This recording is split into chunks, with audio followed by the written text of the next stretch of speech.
الحمدللہ وکفا وسلام علی عبادہ الذین اصطفیٰ اشہد ان لا الہ الا اللہ وحدہ لا شریک لہ واشہد ان محمدا عبدہ ورسولہ صلی اللہ علیہ وآلہ وسلم۔ اللہم صلی علی محمد وعلی آل محمد کما صلیت علی ابراہیم وعلی آل ابراہیم انک حمید مجید۔ اللہم بارک علی محمد وعلی آل محمد کما بارکت علی ابراہیم وعلی آل ابراہیم انک حمید مجید۔ اما بعد فاعوذ باللہ السمیع العلیم من الشیطان الرجیم من ہمزہ ونفخہ ونفثہ۔ بسم اللہ الرحمن الرحیم۔ وَتَرَى الشَّمْسَ إِذَا طَلَعَتْ تَزَاوَرُ عَنْ كَهْفِهِمْ ذَاتَ الْيَمِينِ وَإِذَا غَرَبَتْ تَقْرِضُهُمْ ذَاتَ الشِّمَالِ وَهُمْ فِي فَجْوَةٍ مِّنْهُ ذَلِكَ مِنْ آيَاتِ اللَّهِ مَنْ يَهْدِ اللَّهُ فَهُوَ الْمُهْتَدِ وَمَنْ يُضْلِلْ فَلَنْ تَجِدَ لَهُ وَلِيًّا مُرْشِدًا۔ اور آپ دیکھیں گے یا آپ دیکھتے ہیں کہ اذا طلعت، ترى الشمس، آپ سورج کو دیکھتے ہیں، اذا طلعت، جب وہ طلوع ہوتا ہے، تزاور عن کہفہم، تو وہ کنارہ کر جاتا ہے، الگ ہو جاتا ہے، جھک جاتا ہے، عن کہفہم، ان کے غار سے، ذات الیمین، دائیں جانب، وَإِذَا غَرَبَتْ، اور جب وہ سورج غروب ہوتا ہے، تقرضہم،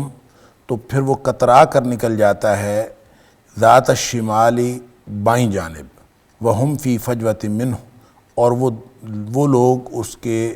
درمیان میں ایک کشادہ جگہ پر ہوتے ہیں۔ ذَلِكَ مِنْ آیَاتِ اللَّهِ، یہ اللہ کی نشانیوں میں سے ایک نشانی ہے۔ مَنْ يَهْدِ اللَّهُ فَهُوَ الْمُهْتَدِ، جس کو اللہ ہدایت دے دے وہی ہدایت یافتہ ہوتا ہے۔ وَمَنْ يُضْلِلْ، اور جس کو اللہ ہی گمراہ کر دے، فَلَنْ تَجِدَ لَهُ وَلِيًّا مُرْشِدًا، تو تم اس کو پھر کوئی اس کے لیے کسی کارساز کو اور راہ دکھانے والے کو نہیں پاؤ گے۔ آیت نمبر 17 ہے اور سورۃ الکہف، یہاں سے آج کا سبق کا آغاز اللہ کے فضل اور اس کی توفیق سے ہو رہا ہے۔ اور جیسا کہ سورۃ الکہف کے تعارف میں اور گزشتہ درس میں آپ یہ بات سن چکے ہیں کہ سورۃ الکہف بنیادی طور پر نبی اکرم صلی اللہ علیہ وسلم سے کیے گئے 3 سوالوں کے جواب میں نازل ہوئی، اور اس میں اصحاب کہف کا قصہ بھی بیان کیا گیا ہے، اسی طرح 2 ذمہ داروں کا قصہ بیان کیا گیا ہے، پھر موسیٰ علیہ السلام اور خضر علیہ السلام کا قصہ بیان کیا گیا ہے، اور اس کے بعد ذوالقرنین کا قصہ۔ یہ گویا 4 قصے اس کے اندر بیان ہوئے ہیں، اور اس کے علاوہ اس میں ان 4 قصوں میں بھی اور باقی جو اس کی تمہیدی اور کنکلیوڈنگ جو بحث ہے، اس میں بھی اللہ کریم نے ایک تجزیہ پیش فرمایا ہے، ایک تجزیہ، ایک ایسا کمپیریزن، ایک ایسا موازنہ کہ جو اہل ایمان ہیں ان کے لیے کیا طرز عمل مطلوب ہے، اور جو دنیا میں جو مادیت پرست لوگ ہوتے ہیں وہ کیا کرتے ہیں۔ یہ اصل میں مادیت اور روحانیت کی کشمکش کی ایک بحث ہے، جس میں اللہ کریم مختلف قسم کی جو ابتلاء، آزمائش اور امتحانات کے اظہار کے طور پر یہ قصے بیان فرمائیں۔ اور اس میں یہ ظاہر ہے کہ یہ جو اصحاب کہف کا قصہ ہے، یہ ایمان کے امتحان کا ایک قصہ ہے۔ اسی طرح اس کے بعد جو میں نے تعارف میں عرض کیا تھا کہ جو 2 ذمہ دار بھائیوں کا قصہ ہے، اس میں جو ہے وہ دولت کی آزمائش ہے، پھر اسی طرح سے خضر اور موسیٰ علیہ السلام کا جو قصہ ہے اس میں علم کی آزمائش، علم کا امتحان ہے، اور پھر ذوالقرنین کا جو قصہ ہے اس میں اقتدار کی آزمائش اور اقتدار کا امتحان ہے۔ تو یہ ساری چیزیں جو ظاہری طور پر مادی چیزیں ہیں، ان کا ایک، یعنی ہر چیز کا ایک پہلو مادی ہے اور ایک اس کا روحانی پہلو ہے۔ تو کامیابی اور بالآخر جو اللہ تعالیٰ نے کامیابی جس کے لیے رکھی ہے وہ روحانیت ہے، مادیت نہیں ہے۔ تو اصحاب کہف کے قصے کے بارے میں آغاز ہو چکا ہے اور اس کی ساری تمہید بھی بیان کی جا چکی، اور اللہ کریم نے اس کی فلسفی بھی پہلے بیان کر دی۔ خلاصہ بیان کرنے کے بعد پھر اب اس کے جستہ واقعات بیان کیے ہیں کہ وہ دراصل چند نوجوان تھے جنہوں نے غار میں جا کے پناہ لے لی تھی، اور وہ غار میں پناہ اس لیے لی تھی کہ وہ اپنا ایمان بچانا چاہتے تھے۔ اور کہتے ہیں کہ یہ کوئی بنی اسرائیل کے دور میں کوئی بہت پرانا واقعہ تھا کہ دقیانوس نامی بادشاہ، اور ظاہر ہے کہ اس میں نہ علاقے کا تعین حتمی طور پر ہو سکتا ہے اور نہ ہی زمانے کا تعین حتمی طور پر ہو سکتا ہے، کیونکہ قرآن کا قصہ بیان کرنے کا مقصد یہ کبھی بھی نہیں ہوتا کہ وہ اس کو بطور قصہ اور بطور کہانی کے بیان کرے۔ قرآن ہمیشہ کسی بھی قصے کو اس لیے بیان کرتا ہے کہ اس میں ہدایت کے پہلو موجود ہوتے ہیں، لہٰذا اس کے وہ نمایاں پہلو جن کا جاننا ہمارے لیے ضروری تھا وہ قرآن نے بیان کر دیا، اس کے جو تعین کی مختلف چیزیں ہیں وہ بیان نہیں فرمائیں۔ البتہ غار تو دنیا میں کئی موجود ہیں جن غاروں کو کہا جاتا ہے کہ یہ اصحاب کہف کا غار ہے۔ اس کے بارے میں ترکی میں موجود ایک غار کے بارے میں بھی یہ دعویٰ کیا جاتا ہے کہ یہ غار ہے جس میں اصحاب کہف آئے تھے اور انہوں نے پناہ لی تھی۔ اسی طرح فلسطین کے اندر بھی ایک غار کے بارے میں کہا جاتا ہے، اردن کے اندر ایک غار کے بارے میں کہا جاتا ہے، اور اردن والا جو غار ہے وہ زیادہ اسٹیبلش، اس کے اوپر 7 مسجد وغیرہ بنا کے ایک پورا اصحاب کہف کا جو یعنی ایک یادگار بنائی ہوئی ہے، اور وہاں چونکہ جس بستی میں وہ موجود ہے اس بستی کا نام ابی الرقیب ہے، تو چونکہ قرآن کہتا ہے کہ ام حسبت ان اصحاب الکہف والرقیم کانوا من آیاتنا عجبا، کہ کیا تم یہ سمجھتے ہو کہ یہ جو اصحاب کہف تھے اور رقیم یعنی کہف والے، غار والے اور رقیم والے، رقیم گویا وہی بستی کا نام ہے جو الرقیب اب ہو گیا ہے مرور زمانہ کے تحت۔ بعض نے کہا رقیم سے مراد وہ تختی ہے جس کے اوپر نام لکھے ہوتے ہیں، اس کی پوری بحث تفصیل کے ساتھ گزشتہ درس کے اندر آ چکی۔ تو کہنے کی بات یہ ہے کہ یہ ساری نشانیاں پوری ہوتی ہیں جو آگے بھی بیان ہو رہی ہیں، خاص طور پہ 17 نمبر آیت جہاں سے آج کے سبق کا آغاز ہو رہا ہے، کہ وہ جو سورج نکلتا ہے وَتَرَى الشَّمْسَ إِذَا طَلَعَتْ تَزَاوَرُ عَنْ كَهْفِهِمْ ذَاتِ الْيَمِينِ، جب سورج نکلتا ہے تو وہ اس غار والوں کو، اب ظاہر ہے ان لوگوں نے جا کے غار میں پناہ لے لی۔ غار میں پناہ کیا لی؟ اللہ نے ان کے اوپر نیند مسلط کر دی اور وہ سوئے رہے۔ آگے اگلی آیات میں یہ بات اللہ کریم نے ذکر کی، وہ 309 سال تک سوئے رہے۔ اچھا، وہاں پہ اب اتنا لمبا عرصہ وہ سوئے ہیں تو کوئی شخص آتا جاتا، وہ ہو سکتا ہے کہ اس کی نگاہ پڑ جائے اور وہ اس غار کے اندر آ کے دیکھے کہ یہ کیوں لوگ بیٹھے ہوئے ہیں اور کیسے بیٹھے ہوئے ہیں۔ تو اس کے لیے اللہ تعالیٰ نے انتظام کیا، چونکہ ایک لمبا عرصہ تک ان کو سلانا تھا، محفوظ بھی رکھنا تھا، لہٰذا اس کے لیے اللہ تعالیٰ نے ایک تو انتظام یہ فرمایا کہ اس کا جو غار کا جو دھانا ہے وہ شمال کی طرف تھا، یعنی سورج ظاہر ہے مشرق سے نکلتا ہے، مغرب میں غروب ہوتا ہے، تو قرآن کہتا ہے وَتَرَى الشَّمْسَ إِذَا طَلَعَتْ تَزَاوَرُ عَنْ كَهْفِهِمْ ذَاتِ الْيَمِينِ، اس کے دائیں جانب کترا جاتا ہے، گویا اس کے دھانے کے اندر دھوپ نہیں جاتی، اور جب وہ غروب ہوتا ہے وَإِذَا غَرَبَتْ تَقْرِضُهُمْ ذَاتَ الشِّمَالِ، تو پھر اس کے بائیں جانب جو ہے وہ سورج غروب ہو جاتا ہے۔ تو اس کا مطلب یہ ہے کہ اس کا جو یعنی ہے دھانے کا منہ، اس کا فیس جو ہے وہ شمال کی جانب ہے، اس لیے کہ عام طور پر یہ دیکھا جاتا ہے کہ شمال کی جانب جن گھروں کے دروازے ہوتے ہیں، جن کمروں کے دروازے ہوتے ہیں، ان کے اندر دھوپ نہیں جاتی۔ تو البتہ یہ شمالاً جنوب کی طرف بھی اس کا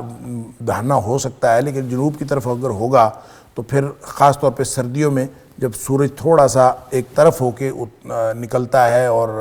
وہ پھر ایک طرف ہی رہتا ہے تو پھر اس کے اندر دھوپ جا سکتی ہے، اگر وہ شمال کی جانب ہو تو اس کے اندر دھوپ جانے کا قطعاً کوئی امکان نہیں ہے۔ اسی لیے علامہ ابن کثیر علیہ الرحمہ کا بھی خیال ہے اور دیگر جمہور مفسرین کا خیال یہی ہے کہ جو غار ہے اس کا منہ جو ہے وہ شمال کی طرف تھا۔ بہرحال اس میں سورج ایک طرف سے نکلتا ہے، دوسری طرف غروب ہو جاتا ہے، گویا اندر دھوپ نہیں جاتی۔ ایک تو انتظام اللہ تعالیٰ نے یہ کیا کہ اندر پھر نگاہ بھی نہیں پڑتی کسی کی، اور ویسے روشنی وغیرہ بھی اندر جاتی ہے، اور جو ہوا وغیرہ کا ضرورت ان کو پڑتی ہے تو وہ بھی وہاں اللہ تعالیٰ نے انتظام کیا ہوا۔ اور اسی طرح ایک اور بات کہ عام بستی کے لوگ جب نیچے سے گزرتے تو ان کی نگاہ اس غار پر نہیں پڑتی تھی، اور غار گویا کھلا منہ بھی تھا اور قرآن کہتا ہے وَهُمْ فِي فَجْوَةٍ مِّنْهُ، وہ اس میں کشادہ جگہ پہ تھے۔ فجوہ کسی ایسی کشادہ جگہ کو کہتے ہیں جو دو چیزوں کے درمیان ہو، گویا ارد گرد پہاڑ ہیں اور درمیان میں کشادہ جگہ ہے، سورج نکل بھی رہا ہے، غروب بھی ہو رہا ہے، وہ کشادہ جگہ پر بھی ہیں لیکن ان کے اوپر دھوپ نہیں پڑ رہی۔ یہ اللہ کی نشانی ہے، ذالک من آیات اللہ، یہ اللہ کی نشانیوں میں سے ہے کہ اس کے اوپر دھوپ نہیں پڑ رہی۔ اور دوسرا وہاں پہ ہوا وغیرہ کا بھی انتظام اللہ تعالیٰ نے کیا ہوا ہے۔ تو اب یہ جو اردن والا جو عمان کے بالکل ساتھ غار ہے رقیب نامی بستی میں، اس غار کو اگر دیکھیں، جو میں نے خود وزٹ کیا ہے، میں وہاں پہ گیا تھا 2010 میں، اس غار کو اگر دیکھیں تو نشانیاں یہ ساری پوری ہوتی ہیں جو علامہ ابن کثیر علیہ الرحمہ نے لکھی ہیں۔ اور پھر مثلاً ایک تو یہ کہ وہ غار اگر آپ نیچے سڑک سے گزر رہے ہوں تو غار کے اوپر نگاہ نہیں پڑتی، باوجود اس بات کے کہ وہ بالکل اوپن غار ہے، لیکن وہ پہاڑی کی شیپ اس طرح سے ہے کہ یوں غار ہے، پھر نیچے پہاڑی تھوڑی سی آگے کو ابھری ہوئی ہے اور یوں تھڑا سا بنا ہوا ہے، پھر نیچے اگر مسجد ہے، وہ نیچے سڑک ہے تو سڑک سے گزرتے ہوئے تو اس غار پر نگاہ نہیں پڑتی، حالانکہ وہ اوپن ہے۔ پھر اگر کوئی شخص اوپر چلا بھی جائے تو پھر قرآن نے اگلی آیت میں فرمایا ہے کہ اگر وَتَحْسَبْهُمْ أَيْقَاظًا وَهُمْ رُقُودٌ، اگر آپ اس کے اوپر نگاہ ڈال بھی لیں، دیکھ بھی لیں، تو وہ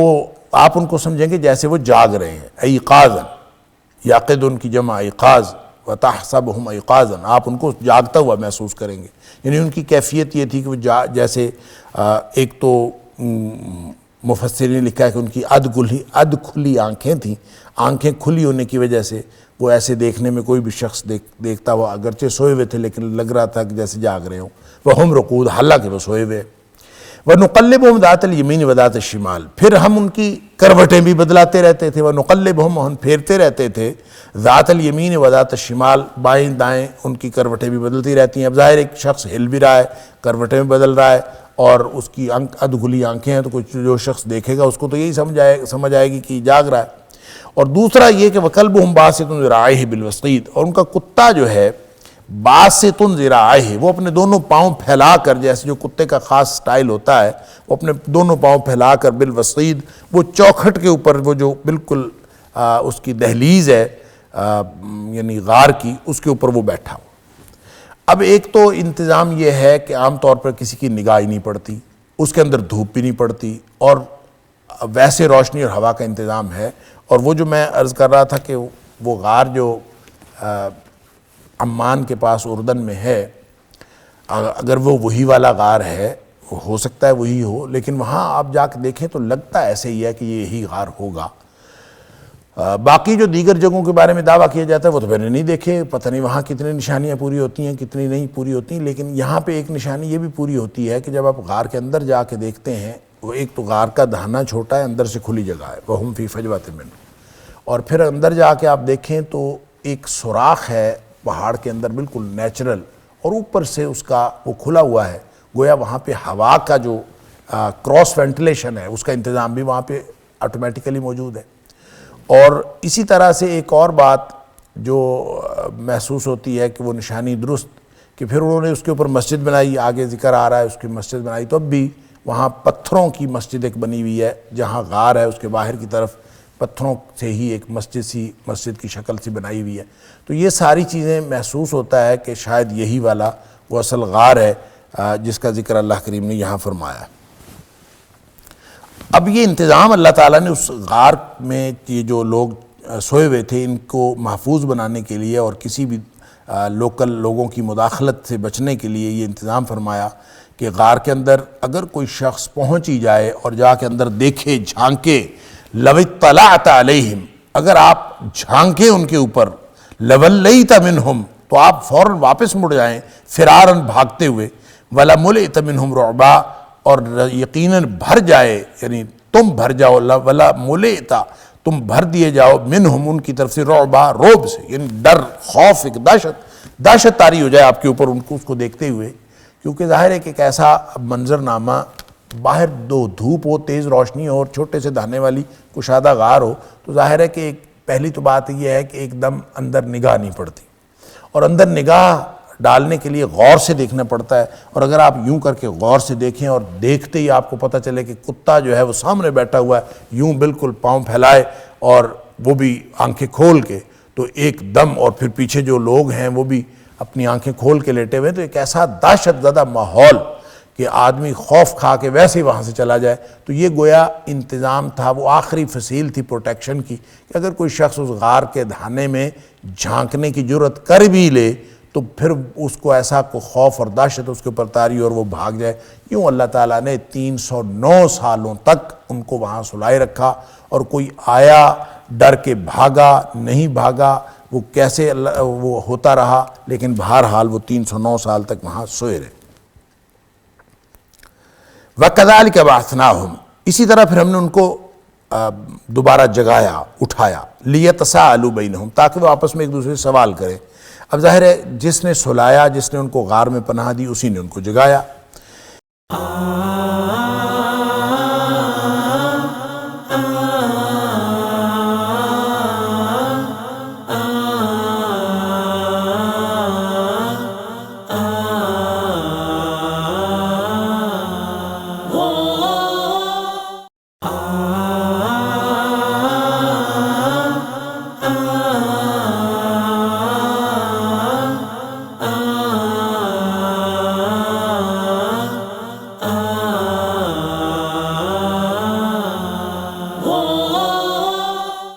اور جب وہ جاگ گئے، لیتساءلوا بینہم، اور وہ آپس میں گفتگو کرنے لگے، ایک دوسرے سے سوال کرنے لگے۔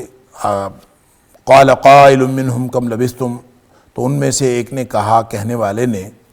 کہ کم لبثتم، کتنی دیر تم لیٹے رہی۔ ظاہر آپس میں ایک دوسرے کا اندازہ کر رہے تھے، اور کوئی آدمی جب سو کے اٹھا ہوتا ہے تو اس کو سمجھ تو نہیں آ رہی ہوتی کہ میں کتنی دیر سویا ہوں،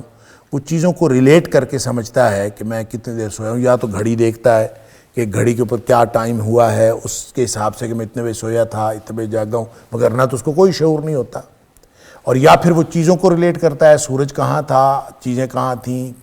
فلاں آدمی کہاں تھا، اس کے حساب سے کہ فلاں اتنے بجے آتا جاتا ہے، تو اس سے اس کو اندازہ ہوتا ہے کہ اس وقت کیا وقت ہوگا۔ اب 309 سال تک وہ سوئے رہے، اٹھ کے ایک دوسرے کو دیکھا تو ایک جیسے وہ اسی طرح تھے جیسے وہ سوئے تھے، لہٰذا ان کو کیسے پتہ چلے کہ ہم کتنی دیر سوئے رہے ہیں۔ پھر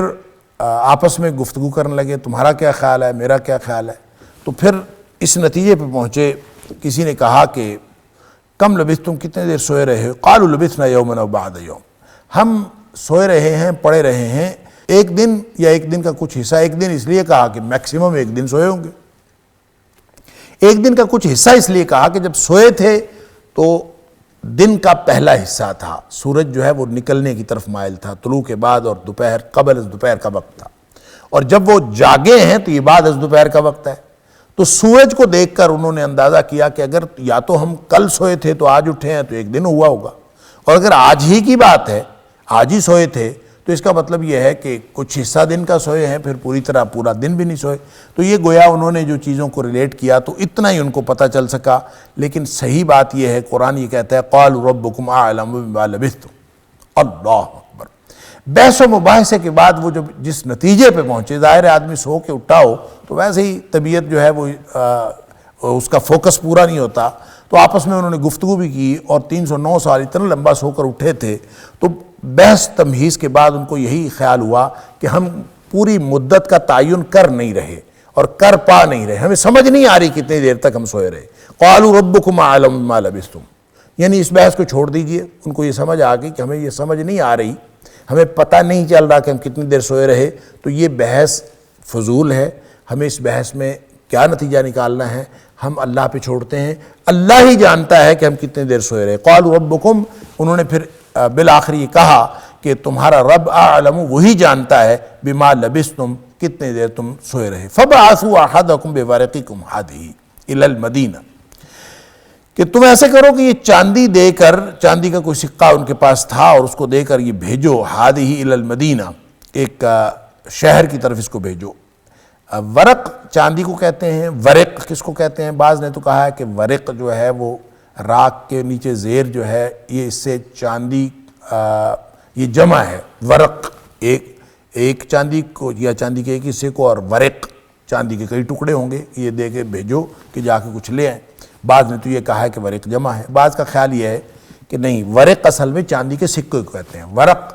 چاندی ہے اور ورق چاندی کے سکے کو کہتے ہیں۔ تو چاندی کا سکہ دے کر انہوں نے کہا کہ چلیں اس کو بھیجیں، فلیاتکم برزق، وہ جائے بورقکم ہذہ، یہ سکہ لے جائے الی المدینہ، مدینہ والوں کی طرف، شہر کی طرف، فلینظر ایھا ازکیٰ طعاما، پس وہ اس کو چاہیے کہ جا کے وہ دیکھے ایھا ازکیٰ طعاما، کون سا کھانا پاکیزہ ہے، کیونکہ وہ جس ماحول سے وہ بچ کر غار میں جا کے پناہ لیے ہوئے تھے تو وہ شرک کا ماحول تھا۔ اب شرک کے ماحول میں اگر آپ کو کھانا چاہیے تو ظاہر ہے کہ آپ نے اس بات سے بھی بچنا ہے کہ کھانا حرام نہ ہو، اس بات سے بھی بچنا ہے کہ اس کے ساتھ کسی طرح کا کوئی شرکیہ معاملہ نہ ہو، اور پاکیزہ کھانا تو جو لوگ اپنے ایمان کی حفاظت کی خاطر غار میں پناہ لیے ہوئے ہیں تو ان کو پاکیزہ کھانے کی تلاش کرنا ہی لاجیکل اور جسٹیفائڈ بنتا ہے، لہذا انہوں نے یہی کہا کہ ایھا ازکیٰ طعاما، کہ وہ جائے اور جا کے پوری دھیان سے یہ دیکھے کہ اچھا پاکیزہ کھانا کہاں سے ملتا ہے۔ فلیاتکم برزق منہ، پھر وہ وہاں سے وہ کھانا لے آئے، ولیتلطف، اس کو چاہیے کہ نرمی کرے، ولیتلطف، اس کو چاہیے کہ نرمی سے جائے۔ اب نرمی کرنے کے دو مفہوم ہیں، ایک تو یہ کہ کسی سے جھگڑا وغیرہ نہ ہو، جھگڑا وغیرہ ہوگا تو خام خواہ بادشاہ تک بات پہنچے گی، اور بادشاہ پہلے ہی ہمارا دشمن ہے تو خام خواہ ہم کہیں کسی مصیبت میں نہ پھنسیں، اس لیے وہ نرمی کرے، جھگڑا وغیرہ نہ کرے، کوئی سختی نہ کرے، نرمی سے آہستگی سے جائے۔ اور دوسرا اس کا مطلب یہ بھی ہے کہ اس طرح آہستگی سے جائے کہ کسی کو خبر نہ ہو اور کسی کو پتہ نہ چلے، گویا احتیاط سے جائے۔ ولیتلطف کا مطلب ہوگا نرمی سے، آہستگی سے اور احتیاط سے جائے، دونوں باتیں ٹھیک ہیں۔ اور ولا یشعرن بکم احدا، اور ہرگز کسی کو آگاہ نہ کرے، ولا یشعرن، ہرگز آگاہ نہ کرے، بکم تمہاری بارے میں، احدا کسی کو، یعنی وہ جو ایک جا رہا ہے کھانا لینے کے لیے اس کو چاہیے کہ انتہائی احتیاط سے کام لے، نرمی سے جائے، نہ کسی سے لڑے، نہ کسی سے جھگڑے، اور اس طرح پتہ بھی نہ چلنے دے کہ وہ کس گروپ کی طرف سے آیا ہے، اور اگر وہ پکڑا بھی جائے، اگر کوئی شخص اس سے پوچھ بھی لے تو وہ قطعاً نہ بتائے ہمارے بارے میں، یعنی سارے گروپ کے بارے میں انفارمیشن نہیں ملنی چاہیے، کیونکہ اگر انفارمیشن مل گئی، انہم یظہروا علیکم، اگر ان کو غلبہ اور قابو حاصل ہو گیا، انہم بے شک وہ، ان یظہروا علیکم، وہ اگر تمہارے اوپر غالب آ گئے، انہوں نے یا اطلاع پا لی، دونوں باتیں ہیں، یظہروا ظاہرہ کا معنی اطلاع پانا بھی ہوتا ہے، اور غلبہ علی الامر ہو تو اطلاع پانا ہوتا ہے، اور جب کسی شخص پر ہو تو پھر اس کا مطلب ہوتا ہے کہ اس کے اوپر غلبہ پانا۔ تو انہم یظہروا علیکم، اگر وہ تمہارے بارے میں اطلاع پائیں یہ بھی معنی ٹھیک ہے، اور اگر وہ تمہارے اوپر غلبہ پا لیں تو یہ بھی معنی ٹھیک ہے۔ یرجموکم، ظاہر ہے وہ سارے بادشاہ اور ان کے پورے کارندے اور پورا نظام وہ سارا شرک کا نظام تھا، ان کو معلوم تھا کہ یہ سارے لوگ جو چھپ گئے ہیں یہ اپنا ایمان بچا کے اور توحید والے ہیں، اگر وہ تمہیں پکڑ لیں گے، اگر ان کو پتہ چل گیا یا تمہارے اوپر قابو ان کا آ گیا، یرجموکم، وہ تمہیں رجم کر دیں گے، پتھر مار مار کے مار دیں گے، اللہ اکبر، او یا یعیدوکم فی ملتہم، یا پھر تمہیں واپس لوٹا دیں گے وہ اپنے دین میں، ولن تفلحوا اذا ابدا، اگر انہوں نے واپس لوٹا دیا اسی ملت میں، اسی کفریہ اور شرکیہ ماحول میں، ولن تفلحوا، پھر ہرگز کامیاب نہیں ہوگے تم، اذن اس وقت، ابدا، ہمیشہ ہمیشہ تک کے لیے، یعنی اگر انہوں نے واپس ہی لوٹا دیا تمہیں تو پھر تمہیں یہ ایمان بچا کے یہاں آنے کی ضرورت کیا تھی، پھر گویا ساری محنت ضائع ہو گئی، وہ تو واپس لے جائیں گے، اس لیے آہستگی سے جائے، کسی کو پتہ نہ چلنے دے، یہ آپس میں انہوں نے گفتگو کی۔ اچھا، یہ جو ولیتلطف ہے اس کے بارے میں عام طور پہ یہ تھوڑا سا عام حروف سے، ہمارے پاکستان سے جو قرآن چھپتے ہیں خاص طور پہ ان میں عام حروف سے تھوڑا موٹا یہ لفظ لکھا ہوتا ہے، ولیتلطف، اس کو تھوڑا رکھتے ہیں بولڈ،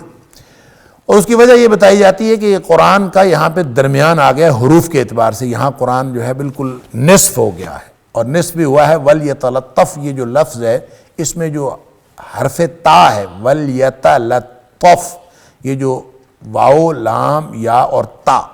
تا پہ کہتے ہیں کہ پہلا نصف اول مکمل ہو گیا، اور آگے جو لام ہے یہ نصف آخر کا پہلا حرف ہے، اور یہاں چونکہ قرآن کا نصف ہو رہا ہے اس لیے اس کو ذرا بولڈ کر دیتے ہیں تاکہ پتہ چلتا رہے۔ بہرحال اس سے لوگوں نے اور بہت ساری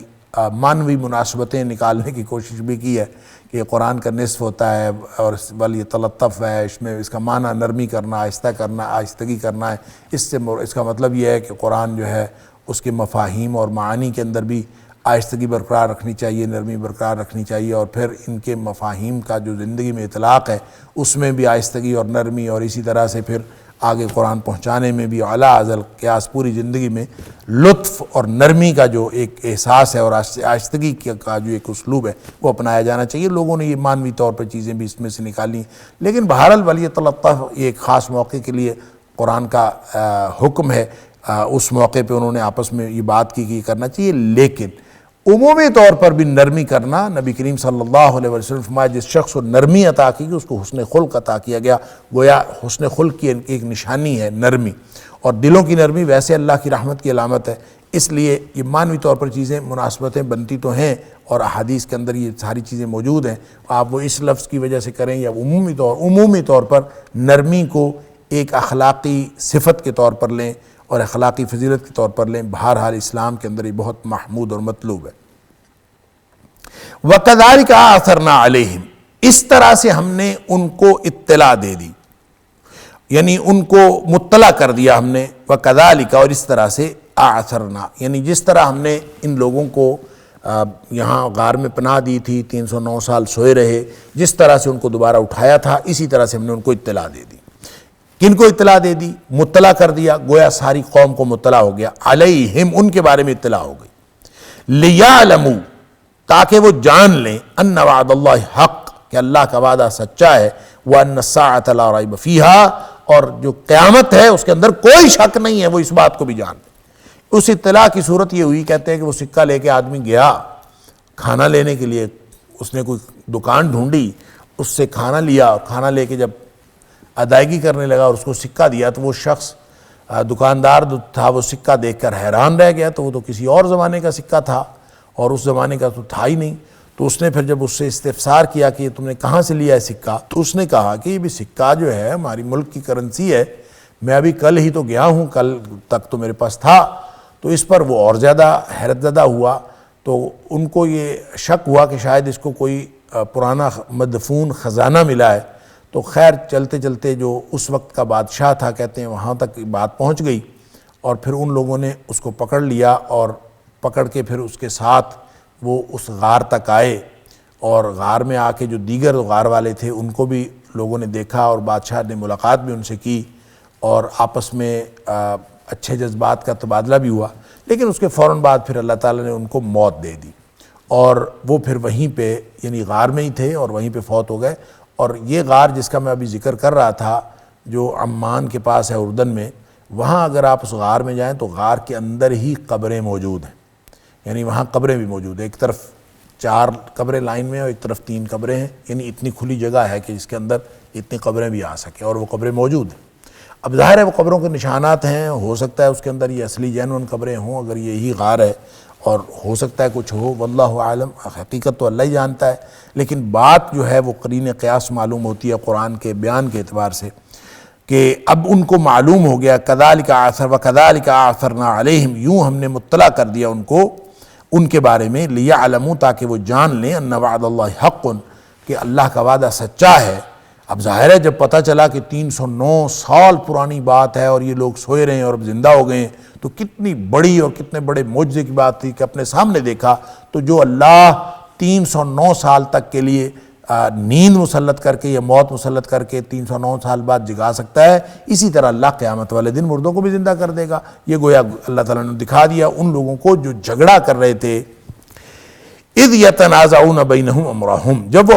اپنے معاملے کے بارے میں جھگڑا کر رہے تھے۔ اب کون سا معاملہ تھا جس کے بارے میں جھگڑا کر رہے تھے؟ ایک تو یہی قیامت کے معاملے کے بارے میں، ہمیشہ ہر دور کے مشرکین اور معاندین نبوت جو ہیں وہ جھگڑا کرتے رہتے ہیں، لہٰذا ایک جھگڑا تو یہ ہو سکتا ہے کہ اسی کے بارے میں جھگڑا کر رہے تھے، اللہ تعالیٰ نے دکھا دیا جو 309 سال سوئے ہوئے یہ جس طرح جاگ گئے ہیں، اسی طرح اللہ تعالیٰ قیامت والے دن لوگوں کو دوبارہ زندہ کر دے گا، اس میں کون سی بات؟ تو دوسرا یہ کہ دوسرا جھگڑا یہ ہو سکتا ہے کہ جو اگلی بات سے تعلق رکھتا ہے، فقال ابنوا علیہم بنیانا، کہ انہوں نے کہا کہ ہم ان کے اوپر کوئی یادگار عمارت بنا دیں۔ یہ ظاہر ہے وہ فوت ہو گئے، اور فوت ہونے کے بعد اس کے اوپر کوئی یادگار بنانے کی انہوں نے پلاننگ کی۔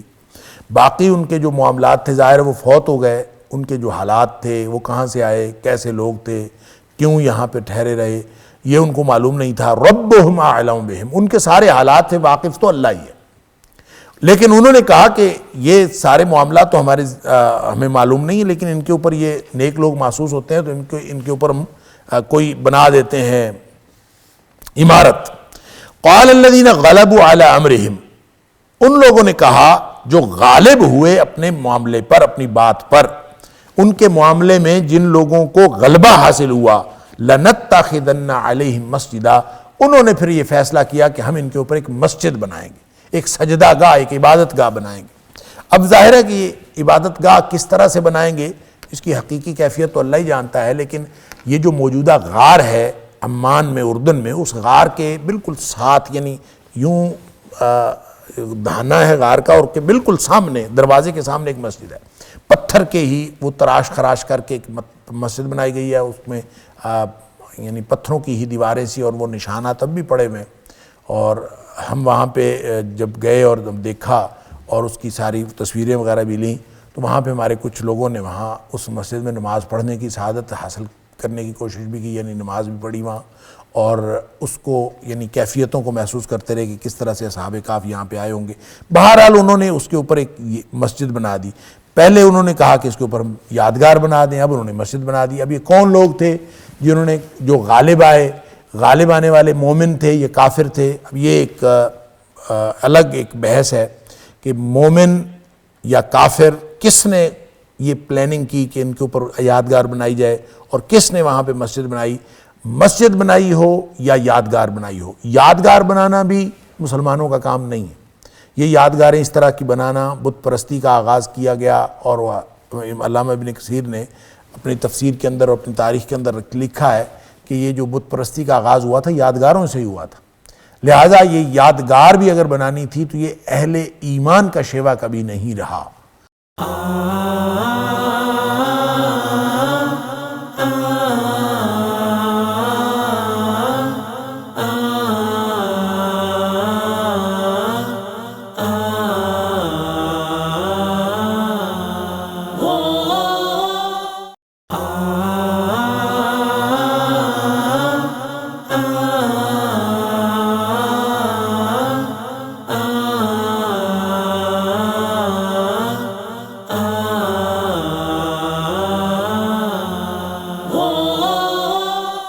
اور رہ گئی بات یہ کہ مسجد بنائی جائے، تو مسجد کے بارے میں بھی نبی اکرم صلی اللہ علیہ وسلم نے اس کو پسند نہیں فرمایا۔ آپ نے فرمایا لعن اللہ الیہود والنصارى، اللہ تعالیٰ لعنت کرے یہودیوں اور عیسائیوں پر، اتخذوا قبور انبیائہم مساجدا، انہوں نے اپنے نبیوں کی قبروں کو مسجدیں بنا لی، لہٰذا قبروں میں مسجد بنانا، یہ قبرستان میں مسجد بنانا، اس کو تو نبی کریم صلی اللہ علیہ وسلم نے پسند نہیں کیا، اور اس کا مطلب شریعت اسلامیہ میں یہ پسندیدہ نہیں ہے۔ اس لیے امام شوکانی کا تو اگرچہ خیال یہ ہے کہ یہ جو لوگ غالب آئے تھے انہوں نے مسجد بنائی اور یہ ایمان والے تھے، لیکن علامہ ابن کثیر علیہ الرحمہ کا خیال یہ ہے کہ ایمان والوں کے ہاں قبروں کے اوپر یادگار بنانا یا قبروں کے اوپر مسجد بنانا کبھی بھی پسندیدہ نہیں رہا، اس لیے یہ لوگ مومن نہیں ہوں گے، بلکہ اس وقت کے بادشاہ یا جو بھی بادشاہ کے مقربین تھے، جو یعنی مقتدر طبقہ تھا وہی تھا، اور وہ غالب آئے اور انہوں نے اس کے اوپر ایک یادگار یا مسجد نام کی کوئی چیز بنا دی، ایک عبادت گاہ بنا دی۔ سَيَقُولُونَ ثَلَاثَةٌ رَابِعُهُمْ كَلْبُهُمْ وَيَقُولُونَ خَمْسَةٌ سَادِسُهُمْ كَلْبُهُمْ رَجْمًا بِالْغَيْبِ، ان قریب لوگ کہیں گے کہ وہ تین تھے، رابعہم کلبہم چوتھا ان کا کتا تھا، وَيَقُولُونَ اور لوگ یہ کہیں گے خمسۃ وہ پانچ تھے، سادسہم کلبہم چھٹا ان کا کتا تھا، رجمًا بالغیب،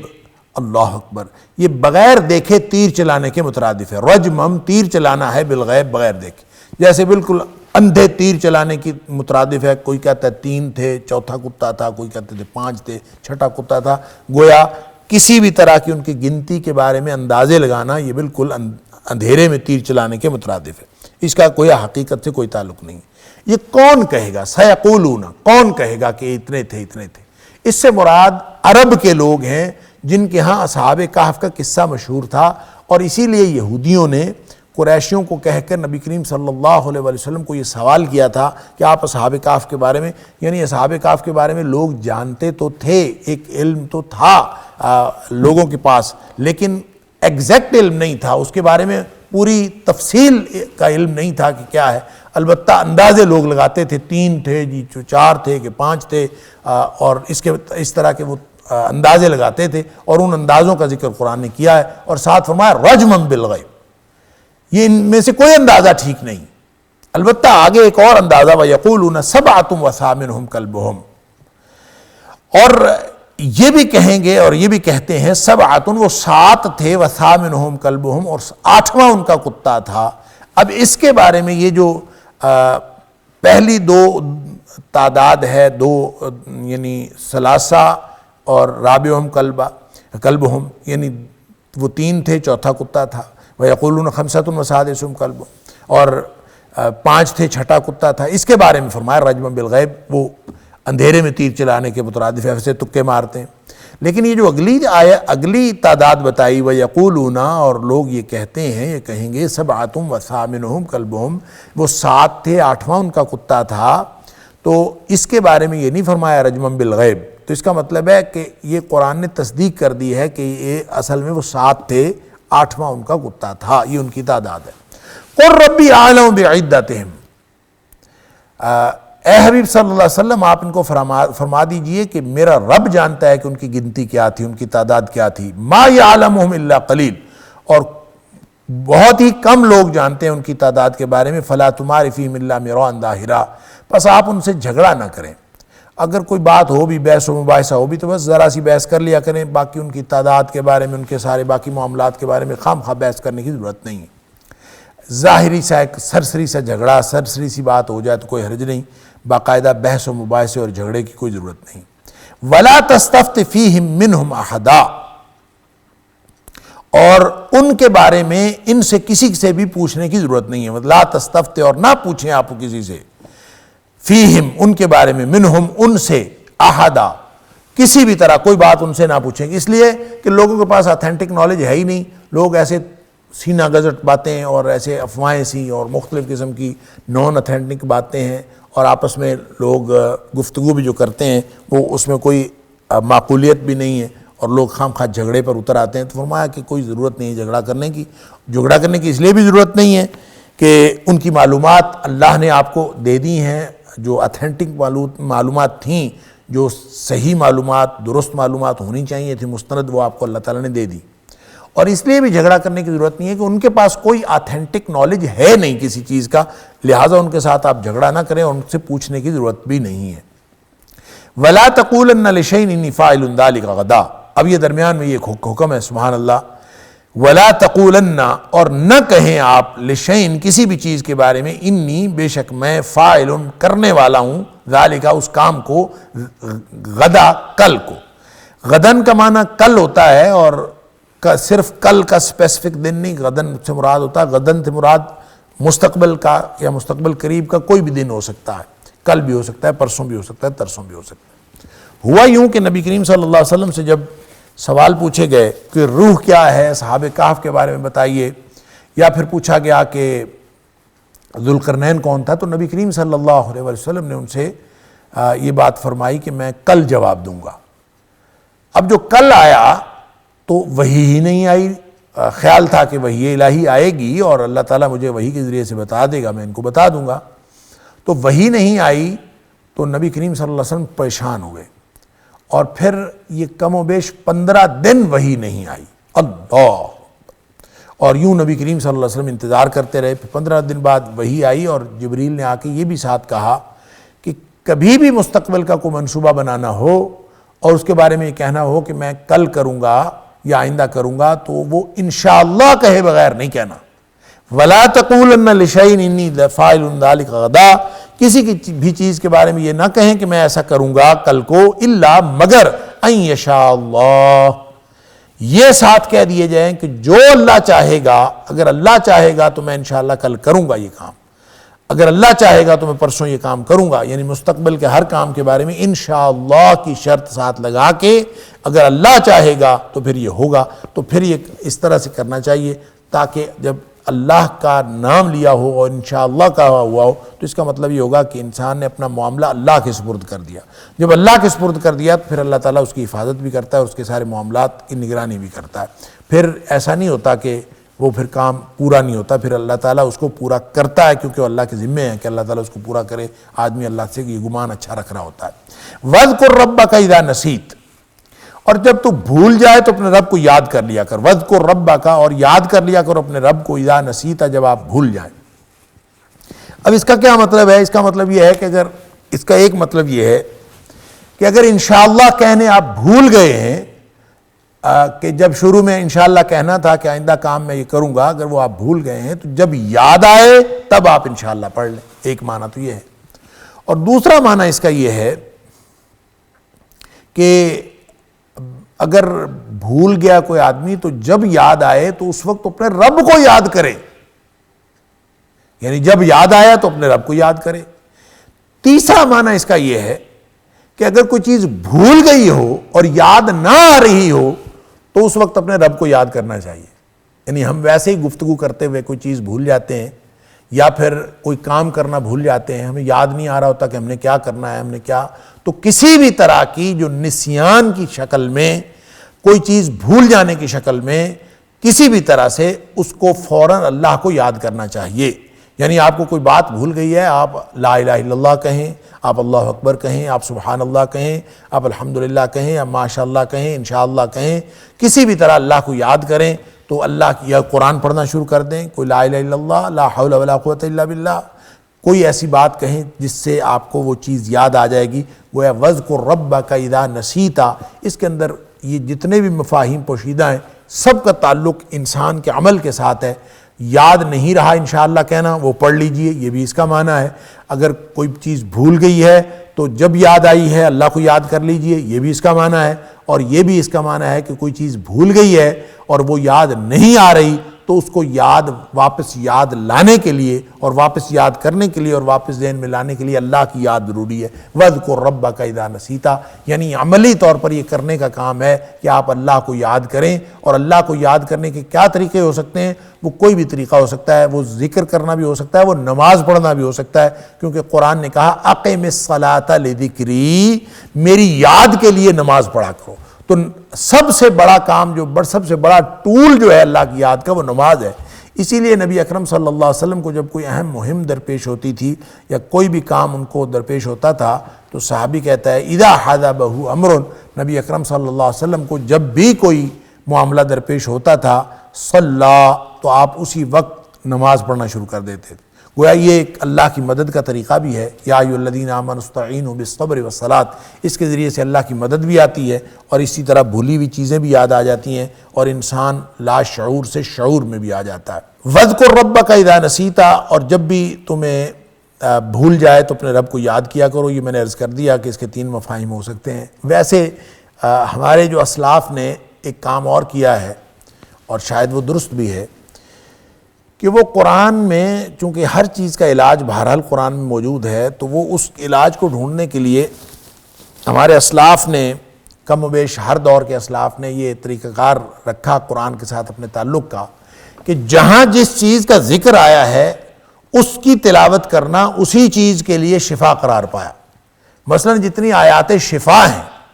ان کو پڑھ کے دم کیا جاتا ہے تاکہ اللہ تعالیٰ اس کو شفا دے دے. اور اسی طرح سے وَاذْكُرْ رَبَّكَ اِذَا نَسِيتَ, جب کسی کو حافظے کے کوئی معاملات ہوں یا کوئی یادداشت کے کوئی معاملات ہوں تو اس کو کہا جاتا ہے کہ یہ پڑھو وَاذْكُرْ رَبَّكَ اِذَا نَسِيتَ. میں خود میٹرک میں جب تھا تو مجھے یاد ہے کہ میں نے ایک بزرگ خاتون سے,